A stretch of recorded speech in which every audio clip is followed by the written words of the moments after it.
उतलंगा news Chhattisgarh ला बहुत बधाई।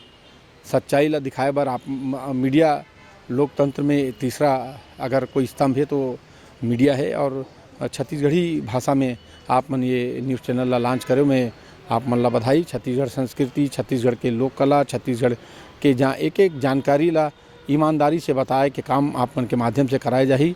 मैं आपके पूरा ये परिवार, मीडिया परिवार ला हार्दिक बधाई और शुभकामनाएं। पहले रायपुर राजधानी के जनसंख्या 8 लाख 9 लाख रही है, अभी 25 लाख से भी ज़्यादा के जनसंख्या रायपुर राजधानी में रहिया मन के है।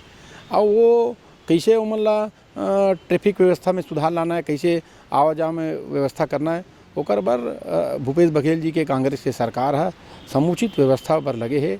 2 ब्रिज के हमन लोकार्पण करे हन, एक तेलघानी नाका ओवर ब्रिज जो 4 लेन के वो ब्रिज बने हैं, दूसर अशोकनगर गुड़गांव के जाए वाला रास्ता में अंडर ब्रिज के निर्माण करे हैं, ओकर लोकार्पण हमन करे हन। मैं समझता हूँ रायपुर के 5 से 7-8 लाख की जनसंख्या वहाँ से रोज़ आना जाना करी और रोजगार के अवसर मिली।